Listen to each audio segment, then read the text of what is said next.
Good evening and welcome to this evening's Polis Public Lecture. My name is Sonia Livingstone. I chair the Department of Media and Communications here, and it's a good thing I don't have to talk very much this evening because my voice is about to go, as you may hear. But before it quite goes, I'm very pleased to introduce our speaker for this evening, who's going to talk on a controversial and fascinating news story that had many of us paying a lot of attention to the state of journalism, the internet, questions of regulation and globalisation over past months. Our speaker, Charlie Beckett, directs Polis at the LSE and in the Department of Media and Communications. And Polis is LSE's media think tank. Before we enticed him here, I should say, Charlie was a journalist at the BBC and at ITN's Channel 4 News for 20 years. He's a leading expert on how journalism is changing and the impact of political and global transformations. He's, as many of you will know, an influential blogger with many followers, and he writes and broadcasts for international media and speaks at conferences almost every week, as far as I can see. But when he's not speaking at conferences around the world, he is also teaching in our department and engaging students in the work of Polis. So this is an event to celebrate his new book, which I think is not quite out, but very out in January. Wikileaks News in the Networked Era is published by Polity Press and is going to examine the effects of Wikileaks and the future of news in the networked era. So please welcome tonight's speaker.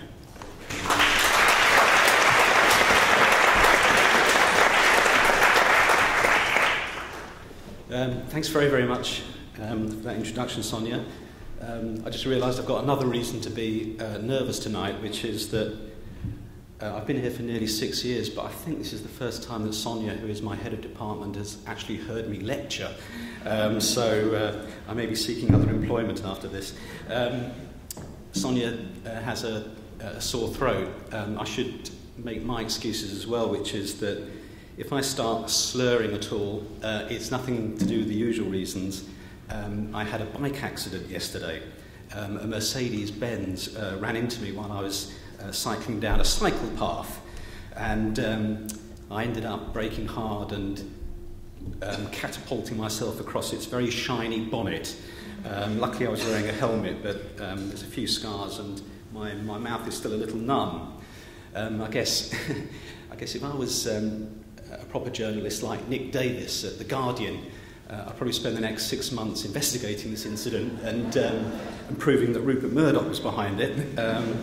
And if I was, perhaps I was Julian Assange, I'd probably wait 5 minutes and then issue a press release accusing the CIA of an assassination attempt. But I'm very grateful that you've come tonight, because I realise it's been quite a busy day out there in the real world, and transport and so on is not entirely easy. And indeed, the last 12 months or so has been an extraordinary period for the news media, from the events, the upheavals across the Arab world, even to the Western economic breakdown. This has been an extraordinary period of dramatic events, very compelling narratives, and some quite awesome, in the real sense, issues. It's been a year of deep, rapid change and conflict. And when you think of the media stories of the year, such as the phone hacking scandal, which continues to reverberate thanks to the Leveson inquiry, or if you think of things like Wael Nomin and his use of Facebook in that campaign for democracy in Egypt, I think it's obvious that the media is now part of the stories as well as just communicating them.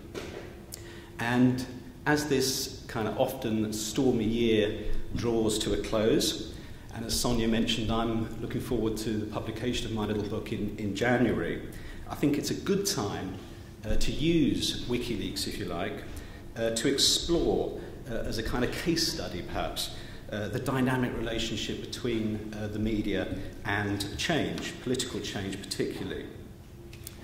What I'm arguing is that WikiLeaks is the single most challenging journalism phenomenon to emerge in the digital age.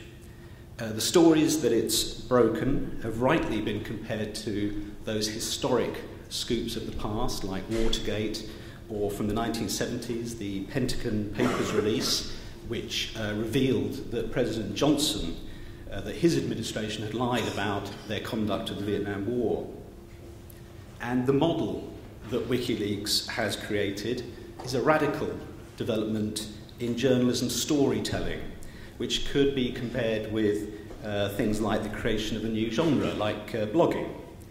And of course, WikiLeaks has provoked anger and enthusiasm in equal measures from across the political and the journalistic spectrum. WikiLeaks has compromised the foreign policy operations of the most powerful state in the world. It's caused the most mighty of news organisations to collaborate with what is a relatively tiny editorial outfit. Yet, of course, WikiLeaks could be about to disappear. And what I'm going to look at tonight is not a detailed history of WikiLeaks, but an attempt, at least, to assess its significance. What I want to try and ask is, what's new about WikiLeaks? How far does it challenge power in governments and in mainstream media? Is WikiLeaks really a media revolution, or is it just a vanity project, a brief technological adventure that will fizzle out in failure and recriminations? But first of all, I want to find out what you think. So I'm going to ask you very quickly if you could put your hands up, if you would describe yourselves as supporters of WikiLeaks. If you think of yourself as a supporter of WikiLeaks, put your hands up now, please. Good, we're filming this, we've got your names. Is there anybody here who would actually describe themselves as, I suppose, the opposite, an opponent of WikiLeaks, someone who wishes that Julian Assange had never left Australia? Anybody see themselves as an opponent of WikiLeaks? Okay. Now, I would describe myself as a supporter of West Ham United, another lost cause perhaps. But I would describe myself as a supporter of West Ham, but I would not describe myself as a supporter of a particular media organisation. As Sonia mentioned, I worked at the BBC and have great affection and respect for it. I have enormous respect and admiration for my old colleagues at Channel 4 News, but I would never, or I would hesitate very much before I called myself a supporter of them. And I think that shows how our relationship as citizens to the media has changed these days. Although in this lecture and in the book, I have tried at least to keep a relatively balanced approach. It seems to me that everyone has their own WikiLeaks. It depends on what you do, your politics, or where you are in the world, but everyone has their version of what WikiLeaks is. To some people it's a terror group, to others it's a noble cause. Is it a website, or is it a person called Julian Assange? Is it a data dump, or is it a radical publisher? Now, this variety of perspectives isn't surprising because WikiLeaks has changed. It has a history, and it does different things at different times and places. It's also obviously a highly controversial and indeed a very secretive organisation. And that makes it harder to come up with empirical facts, let alone any kind of consensus, but I'm going to try at least tonight. This is my version of WikiLeaks to be published in January. The book itself is a collaboration with James Ball, who's a journalist who worked at WikiLeaks, and he now works at The Guardian. And the first thing to say about WikiLeaks is that it's not a wiki, and it never really has been one. Jimmy Wales, who founded Wikipedia, is cross when people confuse the two.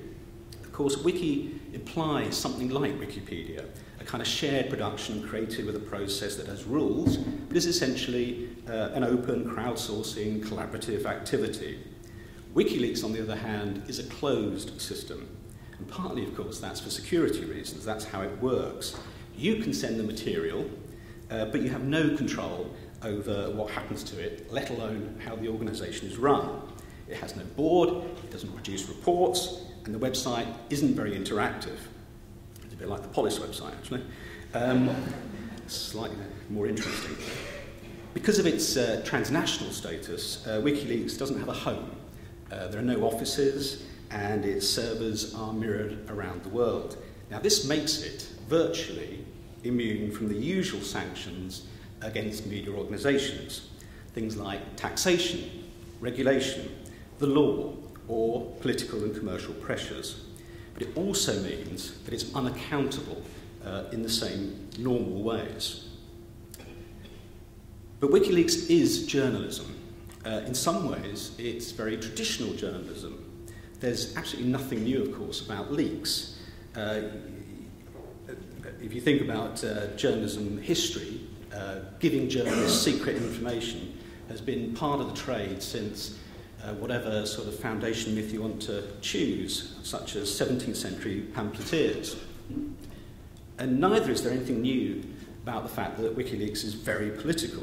You only have to think of people like Michael Moore, and John Pilger, or Simon Heffer, and Peter Hitchens. All of these are what I would call good journalists, but they're all very partial with a very strong worldview, just like Julian Assange. And even so-called liberal mainstream journalists like myself, who worked for UK broadcast organisations, they were legally obliged to be balanced. But of course, people like me also have personal biases, and we work in an overall ideological framework that is going to influence the kind of journalism that we produce. And of course, there's nothing untraditional about having what you might call an eccentric editor. Most of the best journalists I've ever worked for have either been, kind of odd at best, and at worst they've been monsters. But Julian Assange has deliberately put himself at the heart of Wikileaks, so it's not surprising that people think that he's synonymous with it, and they focused on his charismatic personality. But whatever happened or happens in Sweden, let's try tonight at least to go beyond the ego. So, you can argue about what kind of journalism Wikileaks is, or whether it's good or bad journalism. But it certainly can be described as a source, an editor, and a publisher of news information. So, journalism, it definitely is. But let's go on about the significance rather than the categories. What I want to look at is the fact that I think Wikileaks is important for what it says about the state of the wider media. Firstly, it's a vital case study for the future of journalism. Secondly, it's central to the debate about the open internet. And thirdly, it's a battleground for the very nature of political communications. Yet, as I say, it's bound up with the personality of one individual, and it could well be at the end of what is a pretty short life. So why does it matter? Well, let's look at how it's structured and what it did. And apologies for those of you who are very familiar with this story. But the idea of Wikileaks originated at least a decade ago from Julian Assange's hacktivist activities in Australia. Indeed, at that time he was prosecuted for breaking into the computer system of one private company. And at the time for Assange, it seemed that the internet offered a wonderful opportunity to combine his fascination with programming and breaking codes and his emerging personal ideology. His writing from that time describes how angry he was at the injustice that he saw in the world, which he describes as a network conspiracy. He observed that the control of information was absolutely vital for those in authority to keep power. So only by breaking into the networks of information could you challenge that power. But Assange says quite clearly he's not interested in transparency per se. He's interested in using disclosure to fight for justice. Now, Wikileaks wasn't even the first leak website. but it soon became the best known after it went live in 2006. And that was partly thanks to the extraordinary energy of Julian Assange and his relentless drive for attention. It was never really a wiki, but instead became the publisher of various small-scale leaks on the principle that they would publish anything that you sent them that they judged to be a genuine leak, regardless of its value. Now, some of these early leaks, such as the leaks about corruption in Kenya, had a direct impact on politics there. Others, such as the publication of the rituals of US college fraternity clubs, were of rather more trivial interest. And it was in this period, as WikiLeaks was struggling to get noticed, that it received a cache of material that was to change everything. It included a piece of video I'm about to play you. I'm sure you've already seen it, but I'm just going to play you. Let's see if this works. I'm just going to play you a short section.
Played you any part of that sequence, it's all well, a lot more shocking than indeed what you saw there.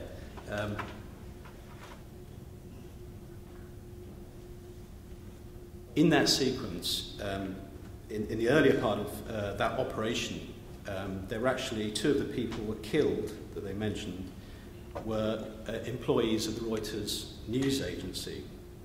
And in the van that you've just seen, that was rescuing the bodies from the earlier shooting, were two children. Amazingly, the two children survived, albeit with very serious injuries. And this video of the Apache helicopter gunship operation from 2007 in Baghdad did something that mainstream media had been largely unable or unwilling to do. It shows us directly the reality of American military operations. It literally made visible the consequences of American foreign policy. It was deeply shocking and disturbing because it showed in the raw the actual violence of modern warfare, in this case actually filmed by the participants. And it showed the desensitization of those taking part in that warfare. And indeed it suggests, to put it mildly, that the rules of warfare had been broken. But I also want to show you the version that most people actually saw.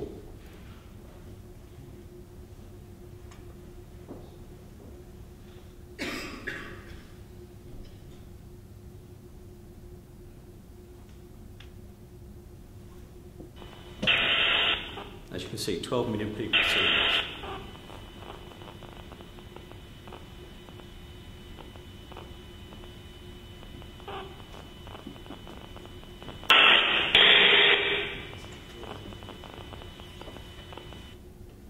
It's on.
Now, what you're seeing there is obviously an edited version that Wikileaks have put together through their own production. Indeed, they sent Wikileaks journalists to Iraq to research, to find the families that had been affected and so on.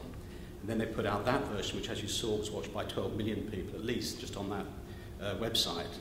And it's a different version.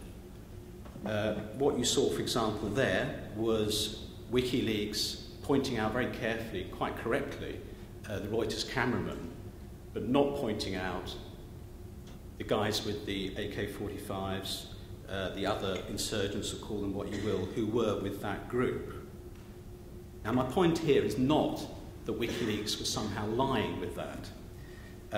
My point is that, in a sense, they were now creating something that I instantly recognise as a kind of traditional journalism. This is a highly edited film with interviews inserted to add a particular framing of the issues. The quotes from Orwell at the front were a kind of propaganda, while the graphics during the action were editorialising as well as being informative. This version of the video has in effect been edited selectively to make the case, even more strongly, that war crimes had been perpetrated. So I suppose at this point in its history, Wikileaks has manipulated material, and to that extent it can be seen to be acting like traditional journalists. It shows that Wikileaks was able to reveal secret information and to challenge power, and using the internet, by putting that online, it put this story onto a global platform. Now, it caused a strong reaction from the US administration and the military, but interestingly, it had very little impact on the wider media agenda, let alone on US foreign policy. In that sense, it didn't impact on public opinion or public debate. So you could argue that it failed, certainly in terms of what Julian Assange wanted to achieve. Now, that all changed thanks to the other material in the same leak that was allegedly from Private Bradley Manning. It appears that one person in the US Army gave Wikileaks that video, along with 91,000 military records from Afghanistan, 391,000 records from the war in Iraq, and more than 250,000 confidential diplomatic dispatches, which we know as the embassy cables.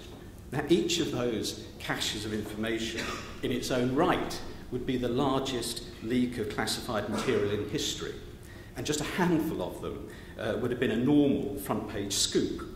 Collectively, they formed an almost unimaginably large security breach, and we can argue about the precise importance of what they revealed, bearing in mind that these were not top-secret documents. They were classified. They were, if you like, medium-level secrecy.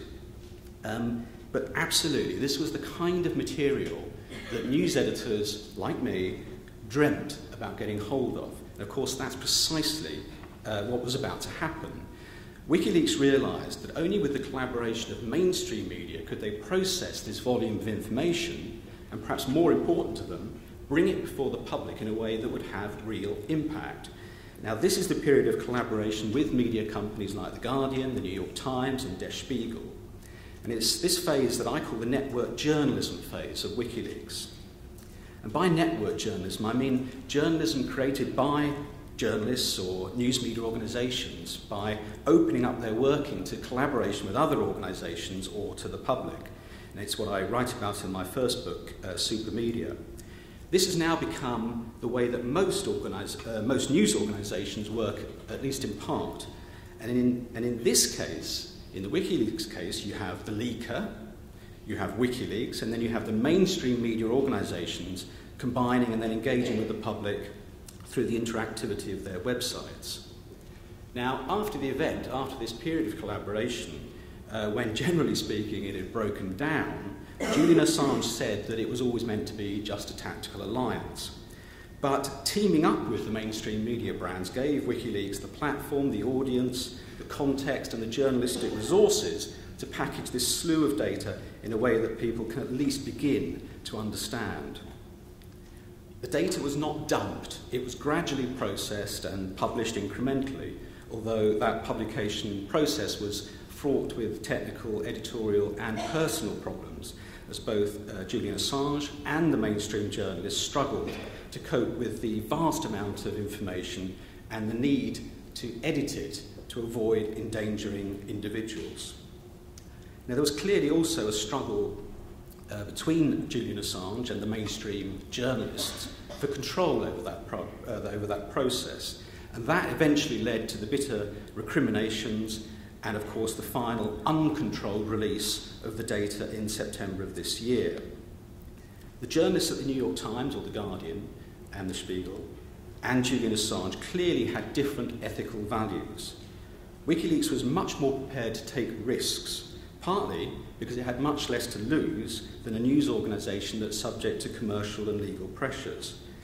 Yet it's interesting that all the partners who fell out with Wikileaks have told me that they would work with Wikileaks again if a fresh leak emerged. And my guess is that Julian Assange would too, if he could.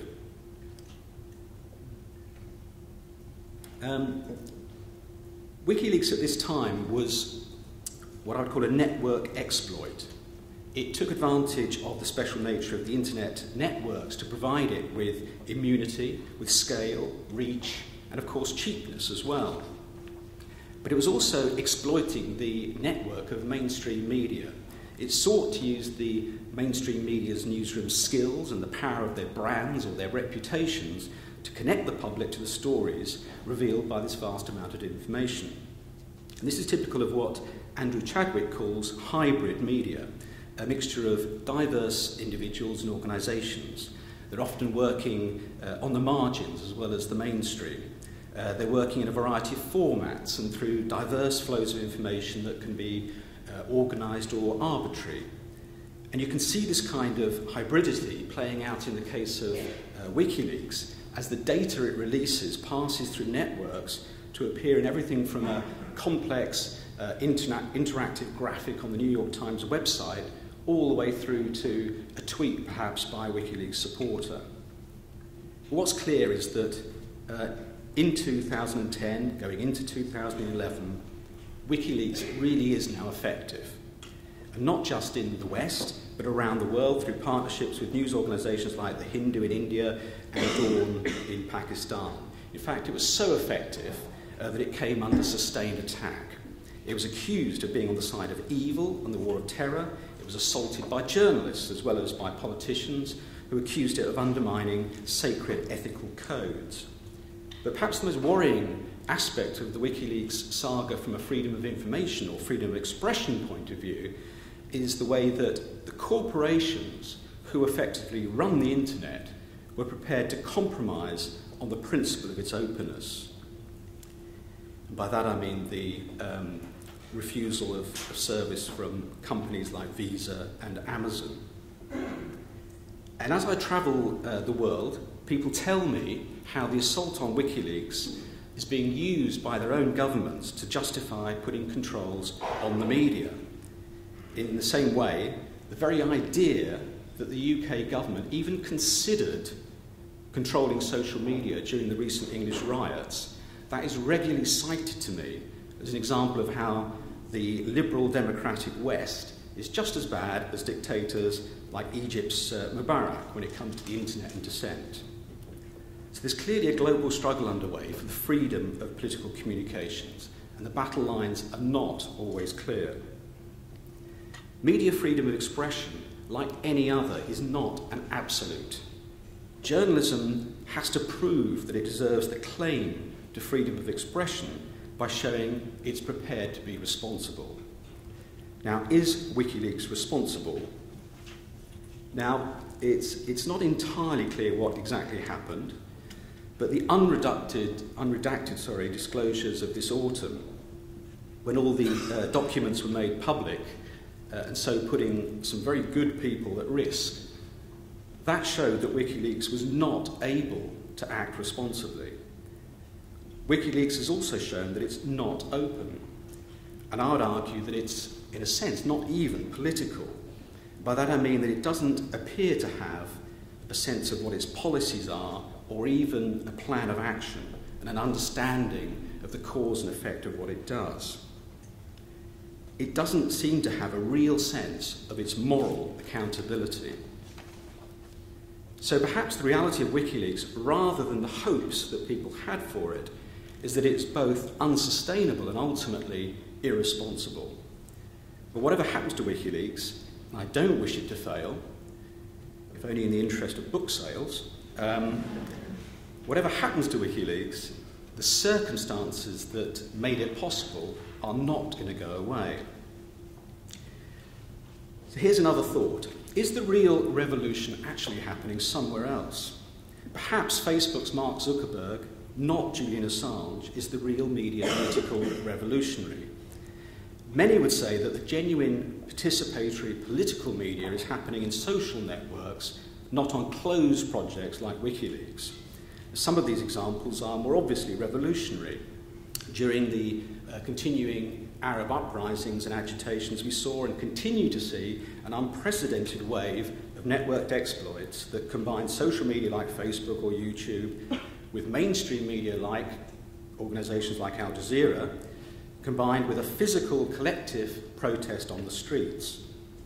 We've seen how weak ties online have helped create powerful political communications for change. And perhaps we're seeing similar phenomenon around the Occupy movement. Others are making real change in social contexts. If you think about how people, for example, are creating their own hyperlocal news in networks, some can even be life-saving, such as a social network for people with rare diseases. Others will be superficially trivial. I return to the football obsession. You think a football fan forum may appear superficially trivial, but it may have deep reserves of humanity when you dig down into the conversations that people are having notionally around sport.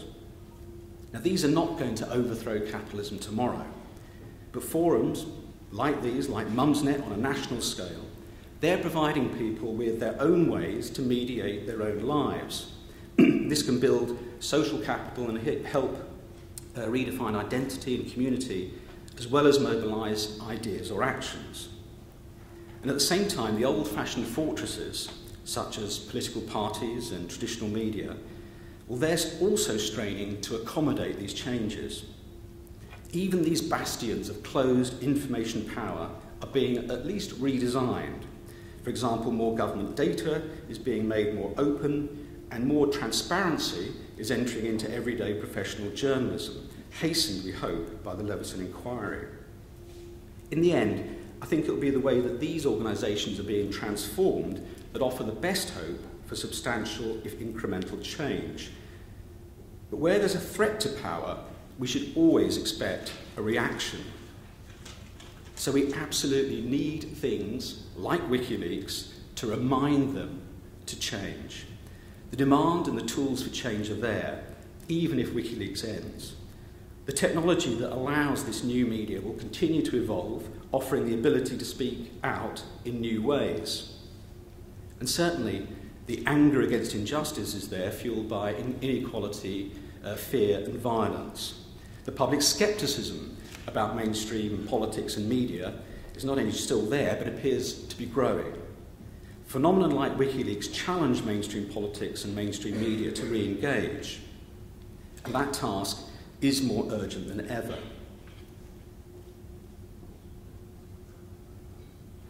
Dramatic pause.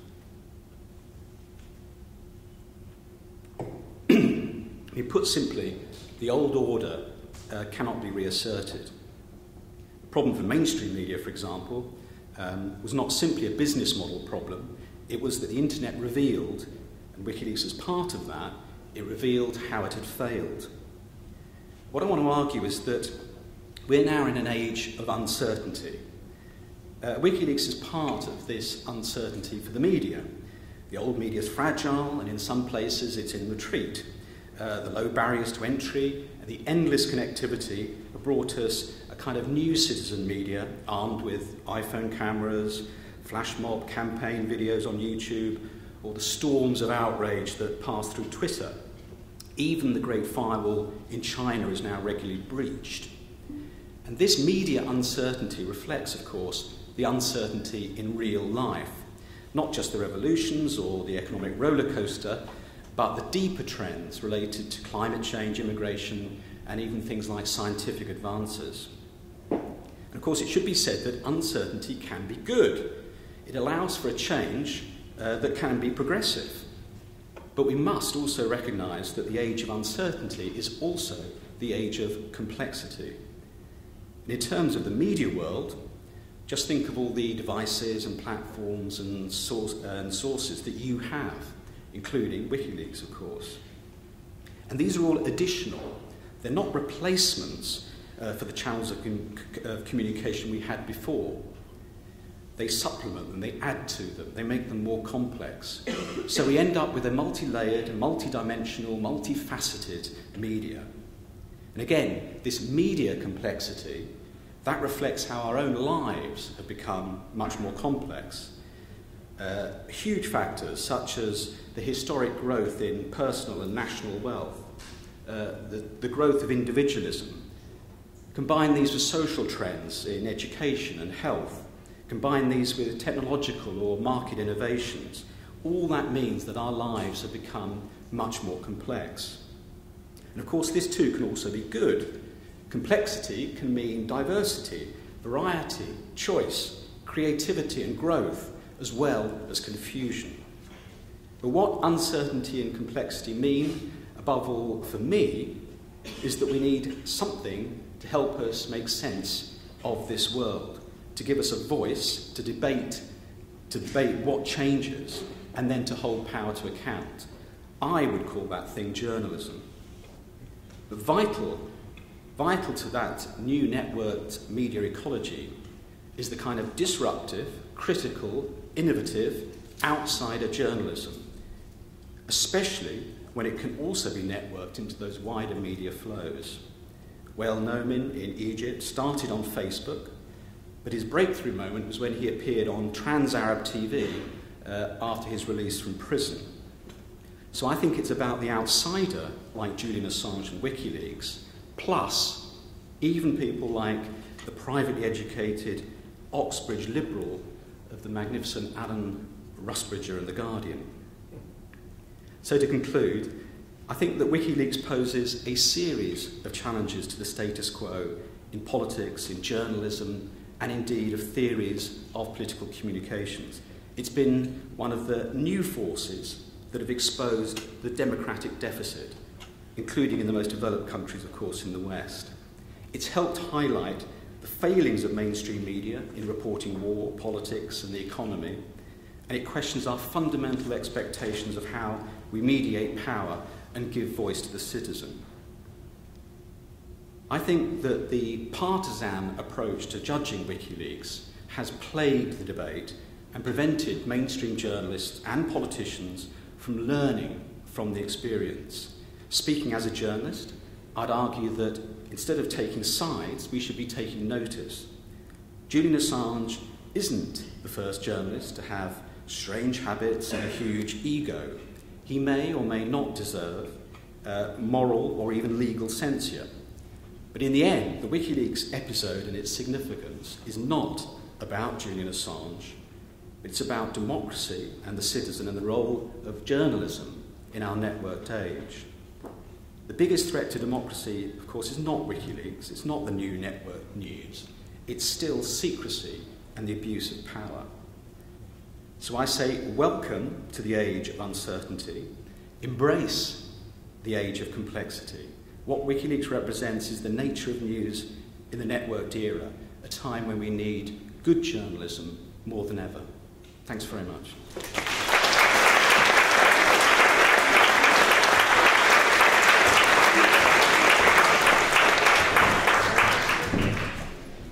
Charlie, thank you very much indeed. We have plenty of time for questions, and so do you want to take them one by one? Okay, let's start off taking them one by one, and I would ask people please to just say who they are and their affiliation. You're very keen. Yes, please start.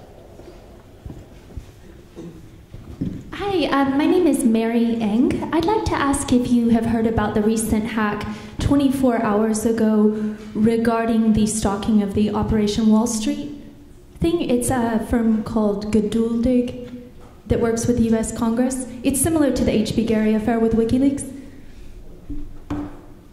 I've heard of it, but that was when I was falling off my bike, so I didn't pay I'm so attention sorry. to it. So no is the answer.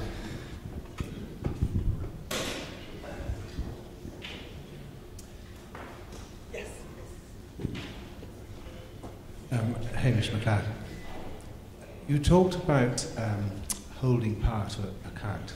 And with your traditional journalist hat on, that's very much about holding our masters and either elected or unelected governments to account. But one of the impacts of the new technology is a shift in the balance of power. Actually, private individuals now have a huge amount of power, going slightly wider than pure journalism. Think of the pupil who puts up a career-ending allegation on Rachel Teacher, something like that. So I think the whole issue of holding power to account needs to be thought of very, very broadly. It's not just the traditionally powerful, but it's private individuals as well. And a court system really is completely inadequate, I would suggest, for that. I would like to hear what your thoughts about how holding people to account can be achieved in this new era. Yeah, I think you're right. I think we're moving into a world where there are, in a sense, two public spheres. If I dare use that theoretical term in Sonia's presence. But I think there are, and they're not separate, of course. We're part of both all the time. I think on the one hand, as I alluded to there, there's a kind of deinstitutionalized set of social networks. And some of those will include lots of quite unpleasant things. It will include the power of, as you say, a pupil to go on those lovely websites where they slate their teachers and so on. And then I think there's another public sphere which is still, if you like, the institutional public sphere. And you've hit your nail on the head in terms of the legal problems of trying to have similar codes or ethics, let alone legislation, that can somehow act the same in both spheres. I would argue in quite a libertarian way about the first public sphere, the non-institutional one, partly because I think that any attempt to control that, even in a way that kind of moderates abuse, will always end up compromising the essential freedom that it offers.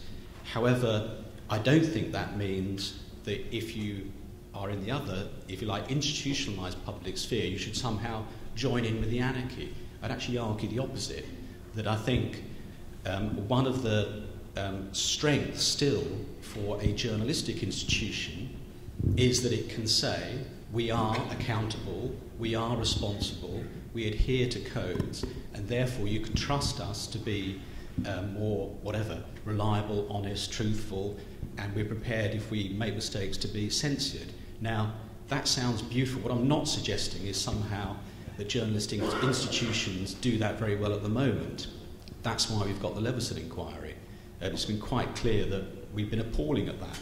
But I would argue that rather than abandon the attempt to inculcate responsibility, you should start seeing that as a value that sets you apart.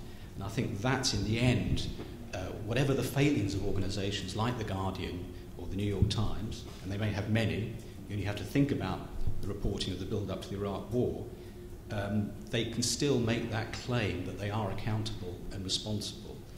So in that sense, there is still a value in some sign of legality around it.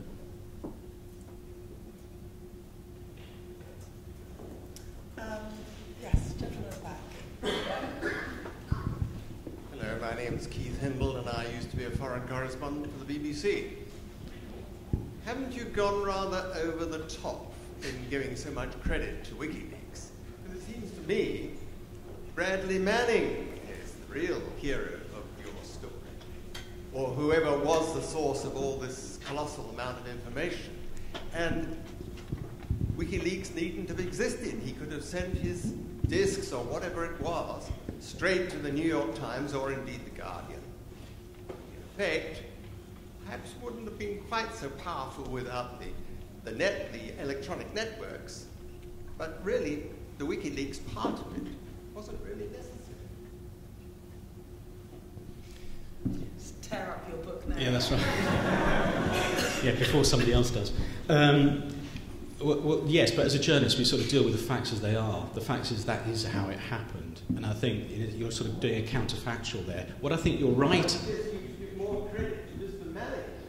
Allegedly. Well, whoever it was. Yeah. Whoever it was. No, absolutely, absolutely. And I did say quite clearly that the point of that kind of network journalism is you have to have somebody who is, in this case, a source, and in that sense, WikiLeaks was a platform, and then it combined with these other organisations which were spreading around. That again, though, is not so. That is not so different from traditional journalists. That I think it's can't put a number on it, but about 90% of what most journalists do is acting actually as literally a mediator between reality or information, passing on other people's opinions and views and so on to the public. So I think what you're in effect saying is that WikiLeaks is even more, in a sense, like a normal journalistic platform. I think you're somewhat underestimating, to be fair. Normally people don't say that I've been too fair to WikiLeaks, so that's nice, but I think you're underestimating the technical difficulty of actually providing that platform. A lot of the organisations which have tried to emulate WikiLeaks to provide a kind of Dropbox data dump, whatever you want to call it, that is genuinely secure and actually works, have struggled. So in that sense, credit to Mr. Assange for creating at least something that worked for a period.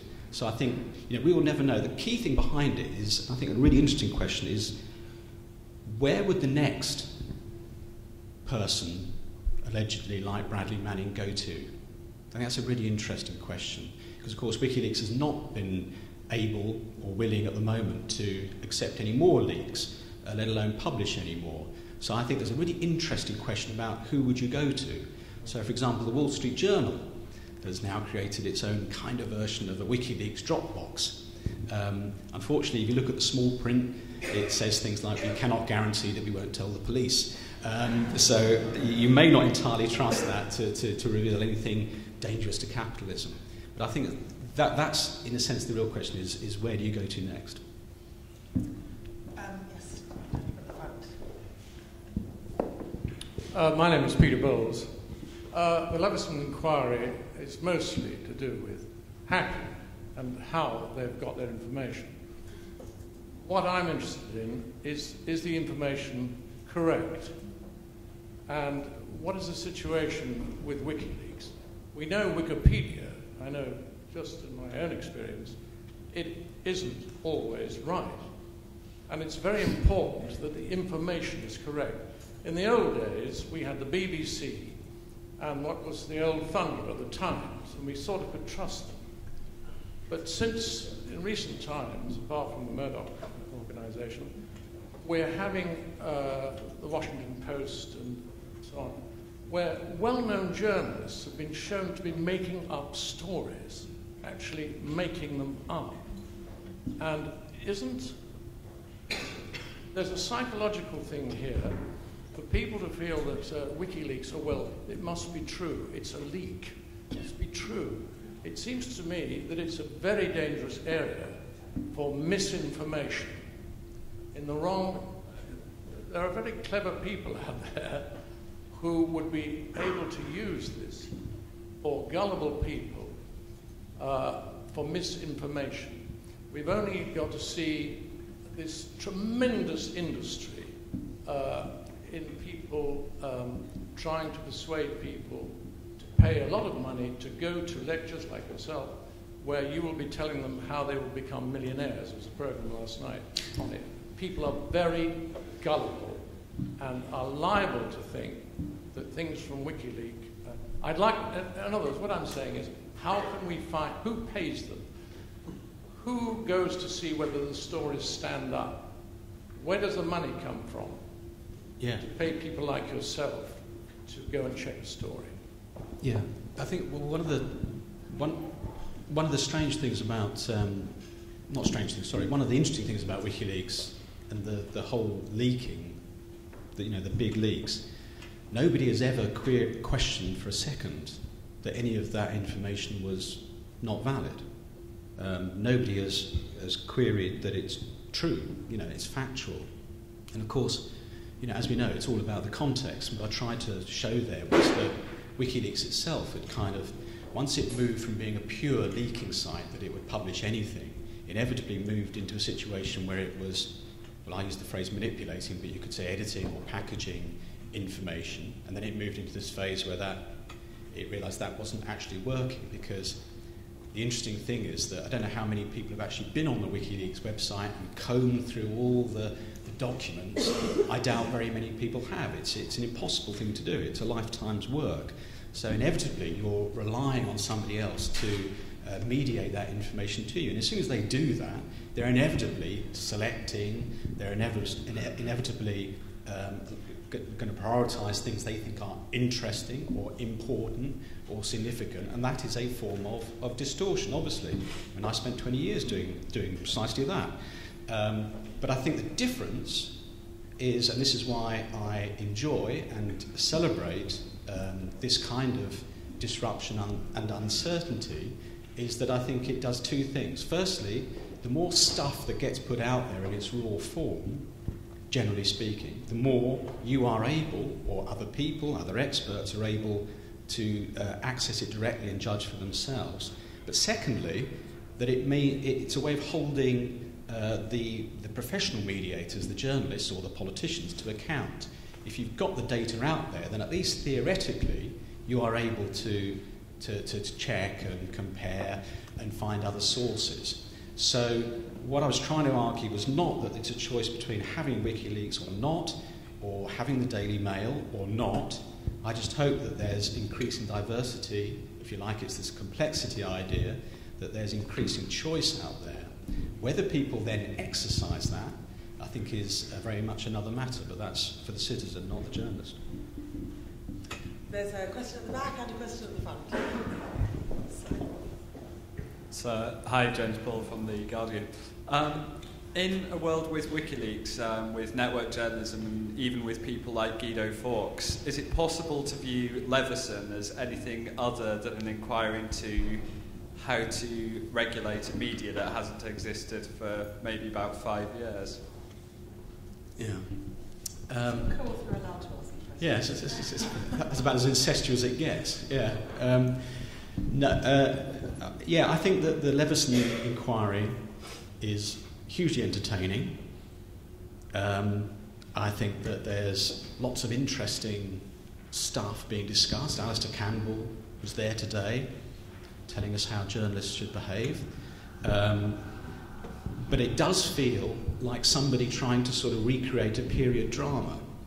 That the end product of this will be that we create a kind of facsimile of what lovely traditional journalism should have been at some point in the past. And I slightly disagree with you, Peter, in how reliable journalism was in the past. So my concern is that Leveson will end up kind of rearranging the deck chairs on the Titanic of mainstream media rather than really invigorating it with a sense of transparency and a sense of accountability. I think that will come much more through the competition of groups like WikiLeaks, through generally you all being able to use medium like Twitter, etc., and Wikipedia to hold information, if you like, to account yourselves. So much as I delight in watching Leveson, and I don't want to sound too cynical about it, I think it's genuinely a good thing, and yet how easily it would have been for Leveson never to have happened if it hadn't been for the appalling Millie Dowler case. I wonder whether we'd have this wonderful parade of Hugh Grant, etc., in front of us. Question at the front. Hi, I'm Asim Khan, I'm a media student at SOAS. Sorry. My question is kind of related to what's been discussed before. It's in two parts. One is WikiLeaks did tie up with established traditional media outlets like The Guardian. Could you just describe a bit more what is the nature of that exchange that happened? Was there a sort of a contract on which the dates were decided when the material would appear, and what eventually went wrong? The bigger point that I want to find out and sort of hear from you more on is what kind of, I mean, you obviously said it's failing, but in terms of like a business model, what if tomorrow a similar organization offers these services? Because eventually these are, I mean, as someone said, a glorified Dropbox, isn't it? Someone's getting the information for you. What if there was someone who's, or an organization that gets this information for you but for a price? And they really deliver, like you are an NGO, let's say an environmental NGO, and you want to find out what is the amount of oil spillage by BP in the seas. You have to pay for that kind of information even in business circles. What if journalists are willing to pay for it and get this interest, this news, which would be of public interest, but will cost money? Would you think, as someone who teaches journalism, that's the future we are looking at? Thank you. Your second question sounds like a business proposition. But unfortunately well, not entirely, but somebody's already got there. I'll answer the second one first. There are now a whole load of organisations that are seeking to emulate the Dropbox method, if you like. One of them is from a former WikiLeaker called Daniel Domscheit-Berg, who is creating something called OpenLeaks, which he hopes to work with NGOs to release information in a way that's more focused and with a purpose and so on. I don't know if he's asking for money. I guess there'll be some money that changes hands. What I think is quite interesting is that where are the other leaks? Where have they all gone? Is it that the treatment of the alleged leaker Bradley Manning, which has been so utterly appalling and frightening, has that put off the other leakers? Is it that the governments of the world have suddenly clamped down on information? Well, actually, it's not true. The State Department has, of course, adjusted its information practices, but in fact, they rely so much, corporations and governments rely, and the military rely so much on the flow of information that there's still a lot of stuff out there to be leaked. And yet, and I've dug around for the last year trying to find someone who has successfully emulated WikiLeaks, and nobody has. So I think there's a genuine we call it a research question, I think, about what happens next in terms of who exploits those technologies. I don't think it's as easy as it might appear. The other question about the relationship between those mainstream organisations and WikiLeaks, well, to put it very shortly, I'd suggest that, I'm not suggesting that it's not an impartial book, but go and read The Guardian's own account of it, which, again, if nothing else, is hilarious for some of the thriller-style prose, which I'm afraid I can't promise you in my book. But that's a good version. And indeed, last night there was a very good More Forward documentary, which was a pretty even-handed 2-hour narrative of that relationship. And I think it is fascinating, and I could have gone on about it more tonight. That's what I mean when I say that WikiLeaks was a challenge to mainstream journalism. It certainly was. If you talk to the people who were involved in that, it really did challenge their norms and challenge their assumptions about how journalism worked. In their excitement to get their hands on this incredible material, those journalists had to do things that they wouldn't normally have been comfortable with. And of course, on the other side, Julian Assange, famously, was less careful and cared less about the possible effects. But perhaps you ought to go and talk to James about that, or David. There are two questions just coming in. And then I'll come back to it. Just two questions. The first one is, you went straight into Plan B, the WikiLeaks idea of forming a collaboration with, or working with journalists, but you didn't mention the failure of their Plan A, which was to put data out there and wait for individuals to analyse it, and enough people analysed it. And I wondered if you could say something about that, given the context of what you said later about the role of the individual. The second question is, could you also say something about the counterattack that was launched against, or has been launched against WikiLeaks, having failed on the you attack them on the release of information, compromising of people, etc. It seems to me that the American establishment have coordinated a massive business attack through.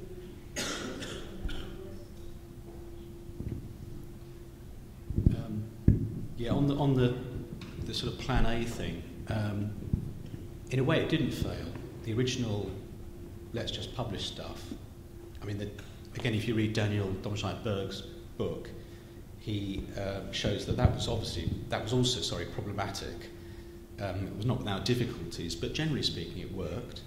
They weren't the only people to do that. There's another very interesting website called Crypto, which has released rather more boring but very important, crunchy, secret squirrel type stuff. But it's very, very specialist, and only about 10 people in the world really care about it. But it's working very happily and has continued. I think it's quite simply that Julian Assange was not interested in, as I said, transparency for its own sake. He was interested in he wanted to have a massive global impact on massive global issues. So he really didn't just want to do what the leakers wanted. He wanted to impact upon the power and injustice that he saw.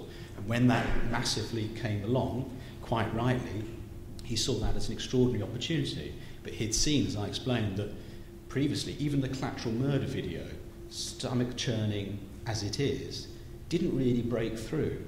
And so it was that idea of a network exploit, trying to exploit both mainstream media as well as the internet, that he saw, I think quite rightly, as a way of unlocking that influence. That's what he wanted. He wanted influence. He didn't want freedom of information per se.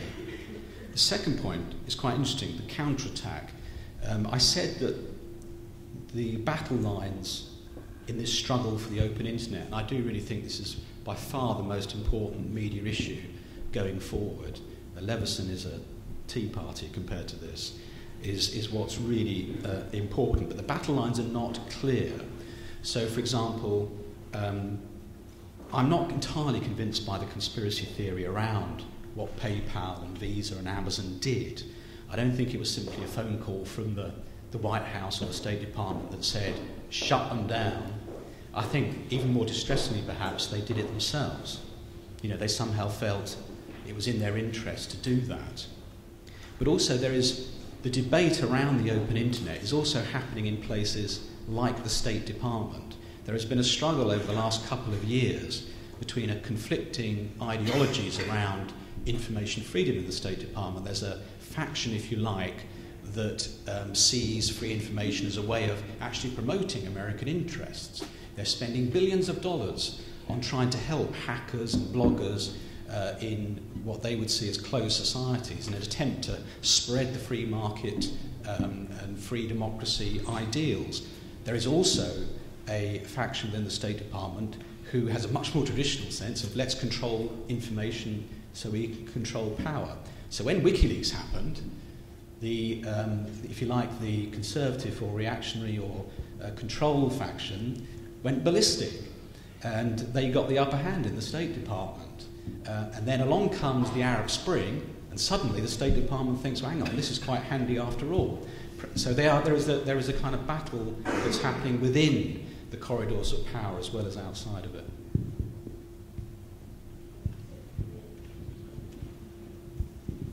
Thank you, Charlie, for a very interesting and thought-provoking lecture. One of the interesting things I think that came out from this lecture, for me at least, is the idea that perhaps what truth is in terms of the news is now changing, or at least it's shifting hands from the big institutions, from the mainstream journalist agencies to people, be that the superego of Julian Assange, who constructed himself as somebody who was counter the big institutions and centers of power, but also the everyday people, just the man on the street, who used Facebook or Twitter in order to bring thousands of others in Tahrir Square, for example. So I just wanted your reflections on that shift. Obviously, mainstream media haven't lost the power to define the news, but what happens today when we see that the primary definers of news in key political and cultural moments of contemporary history are actually in the hands of ordinary people? How does that change journalism? Does it make it more powerful, more ambivalent, more risky? Yeah, all the above, I think. When I worked at Channel 4 News, and I was a programme editor there, so I was kind of, in a sense, in control in some ways, allegedly anyway, or I thought I was, in control of setting the agenda. And every morning I would have a morning conference and I would say to people, look, here's this story about the economy interests are down, so that must mean the balance of payments is going to change, or there's been this shift in the shadow cabinet, and this means that, and there's been a train crash, and I think that it's probably been caused by this, and therefore we ought to do that. And there was a very experienced journalist, I won't name him, but he was a fantastic reporter, and every time I used to say one of these things, he'd say, "How do you know that?"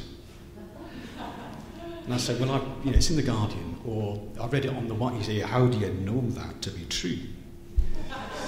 And I said, well, and in the end, what he meant was, unless I sent him out there to find out for himself, he wouldn't actually believe it to be true. So I have to say that completely undermined any sense I ever had of the truth, let alone that mainstream media was somehow the sole repository of the truth. But I think it's true. I don't quite share the idea that somehow the power over that agenda or verification has somehow shifted to the citizen or the public.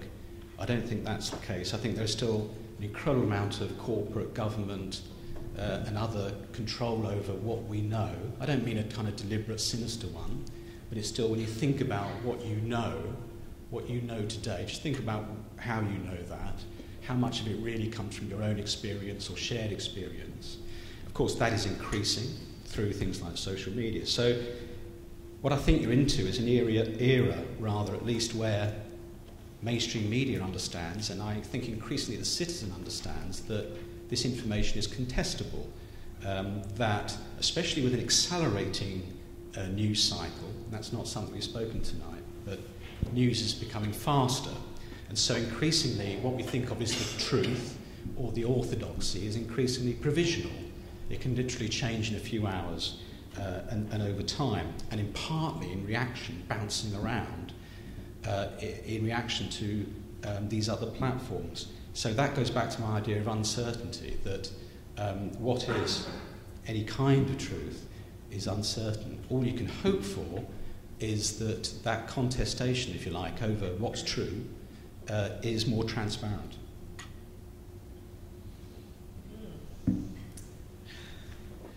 We go here, Ivor, and then there is one at the front. There was some more in the middle, but you haven't put your hands up there, so yeah. Do feel free. Okay, so yeah.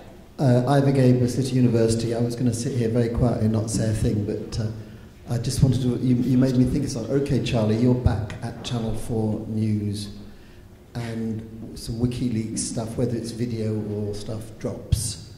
Now, you know, if we get a video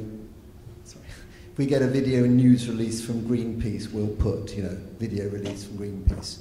It's a really great story you've got from WikiLeaks, but of course, you know, you're not going to have time to check it to the extent that your Scottish man would like you to.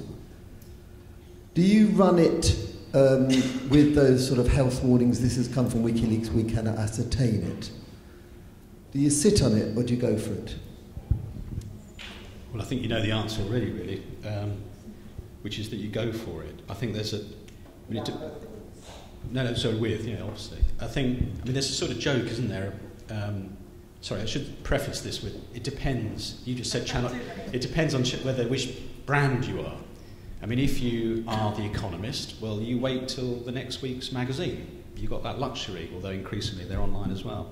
If you're Channel 4 News, you have a 1-hour programme, although again, they have a website increasingly. If you're Sky News, you run it straight away with a strap. And of course that leads to the joke, doesn't it? That, you know, famously, Sky always say, you know, never wrong for long. And it's used as a joke, but actually I always thought, I'm not so worried in the sense that, now obviously if Sky News or Channel 4 News consistently, or anybody else, consistently lies to you, you'll stop paying attention to them, because one hopes that, you know, it will be revealed to be a lie. But I think that there is a value in this is all about this idea of network journalism, which is not just about publishing something and then saying, please send us your emails. It's about trying to at least open up the process right back to when you're thinking about what you're doing, or as you're thinking about what you're doing. So, and it's only a symbolic thing really, but for example, The Guardian now putting online its news lists every morning. So that news list that the grumpy Scottish guy would harass me about, that was now going to be online for The Guardian, and you can at least see what The Guardian's thinking of covering that day. So I think that people are much more attuned because think about it, if you don't put that material up, people are going to go onto YouTube, they're going to get it through Twitter, and they're going to be asking, why didn't you tell me that? Question at the front. I think we're going to enter into the last round of questions soon. Question at the front. There was one at the back and one in the middle. Yes, you're the one at the back as well. I was just wondering, there's a bill on the floor of the House of Representatives in the US right now that's marketed as a bill that would protect the rights of copyrighted material on the internet, but there are a lot of clauses within the bill itself that would really essentially prevent websites like WikiLeaks being distributed by major cable and internet providers in the States, and I was wondering if you think that sort of bill would have a future in the States, and if it would even, and if what effect that would have on future organizations like WikiLeaks. Yeah, that's a really good question, and it goes beyond the bounds of my real technical knowledge, but it's sort of what I was talking about, the open internet battle lines not being as clear as we think. You know, as a journalist, I never used to really care that much about copyright. There was a department that looked after that. But if you start to think about how that can be used to control, proprietorial rights, I would refer you to somebody who's much cleverer than me, a guy called Timothy Wu, W-U, who's written a great book called Master Switch, which is about how, throughout media history, corporations have ended up taking over media innovations that have, democratic or open potential, and not in a sinister conspiratorial way necessarily, although that happens as well, but they end up clamping down on them, and that, as I said, reduces the other benefits of it. People claim that the internet is somehow naturally different, that you can't control the internet and you can't restrict it, but I think you can do a lot to restrict flows on the internet to make it, in practice, much less free and open than it is. And personally, perhaps it's because I'm a journalist, but personally my bias is always in favour of the risk of openness rather than the security of closed systems like copyright. Fredriksson, I've been working with United Nations and many other organizations and journalists all over the world. Many times you talk about technology as a source to find leaks. My view is the complete opposite. Behind almost every single leak there's a person, a source. With today's speed with the internet, is there any possibility to still keep the source protection as a journalist? For example, in the case of WikiLeaks? Yeah, that's a really good question. I think you're right to remind us that, generally speaking, every leak has a leaker. And, again, throughout journalist history, they generally have a reason to leak. And that, in a sense, conditions, or should condition in the journalist's mind or the publisher's mind, why is it being leaked? And it was interesting that WikiLeaks didn't have that consideration before.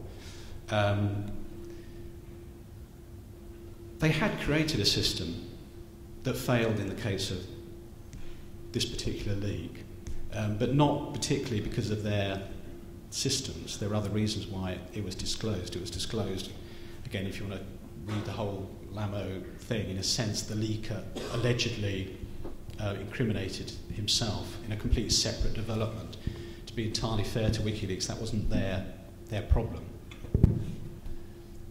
We are coming to the end of our time, and hands are still going up, so I'm going to take a last three, and it's going to be the one in the middle there, lady here, and lady in blue there, and I'm sorry to do this.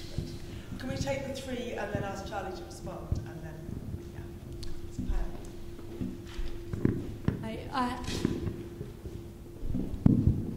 Hi, I'm Payal. My question was regarding WikiLeaks had nothing shattering to expose. I mean, it was not a Watergate scandal.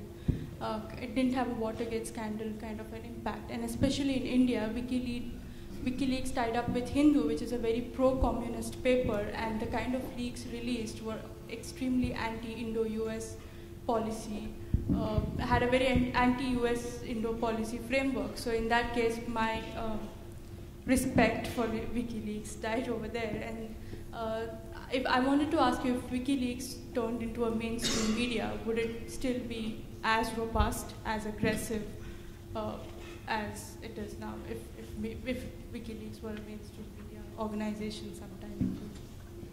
Pass it just to the lady. Yeah. Thanks. My name is Katerina. My question is, you said WikiLeaks is journalism. Is Assange a journalist? Okay. Is Assange a journalist, to those who didn't hear? And final question. Yeah. My name's Eleanor Goyner. I'm a political reporter. You asked us, hi Charlie, you asked us to think about WikiLeaks, putting aside Julian Assange. But don't we need the ego, an ego like that, to have this kind of impact? So how significant was his ego? How important was it in the huge impact that it had? And perhaps, I mean, you say you spent the last year researching this. maybe there are massive, massive leaks out there, but there are no egos behind them, and therefore they're lying undiscovered at the moment. Or maybe they were dropped in the box of the New York Times, which has not released them yet. The Watergate comparison, I mentioned it, so it's my fault. In a way, it's a bit invidious in the sense that Watergate is almost the opposite of WikiLeaks, in that it was a classic kind of Nick Davis type investigation over a lot of time, a lot of door knocking. It relied on not just, there was the deep throat, but there was a lot of political machinations around it. So in that sense, it's almost the opposite of the WikiLeaks principle. What I think is interesting about your other point, which is that it's, in a sense, biased. You know, I mean, I think it is. I agree with you. I think it's hilarious. I was at the conference with the editor of the Hindu the other day. He's the most enthusiastic man I've ever met about WikiLeaks, and as you say, it's sort of ironic that a communist sympathising paper is so enthusiastic. What I would ask about the bias is, not the bias, but if you think about WikiLeaks, because of that major leak, the revelations have all been about a country that, in my book, is still more democratic than most. It's more open than most by certain measures, i.e. America, and that it's easier to get information out of that country and its systems because they are more open. We have not seen, originally WikiLeaks, in its original kind of manifesto, and its original claim was that it was working with Chinese dissidents and that it would expose totalitarian regimes. We have not had any leaks from China, from WikiLeaks.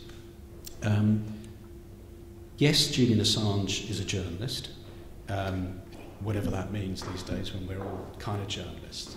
And I agree that with Eleanor that it was absolutely, if you don't believe passionately, and you may be wrong to believe this, but if you don't believe passionately that journalism can have an impact and that there's a reason for you to do journalism, then you won't create, I don't believe, very good or very interesting or very influential journalism. So in that sense, you do have to be motivated by, and it may be a distorted political ideology, it may be the sheer desire to be in front of a camera, or the sheer excitement of trying to reveal information and convey it because you think, as I say, however spuriously, you think it will have some kind of impact. If you don't have that anger, that curiosity, then frankly, whether you call yourself a journalist or not, I don't think, in my experience, that you'll create very good journalism. So, as I said in there, certainly wouldn't criticise him per se for having an ego, but I think that perhaps the tragedy's put too strong a word, but in the sense, the fatal flaw of WikiLeaks as a project, and I'm not writing the obituary, I really am not, but the fatal flaw of it has been that by all accounts it has almost utterly depended on one person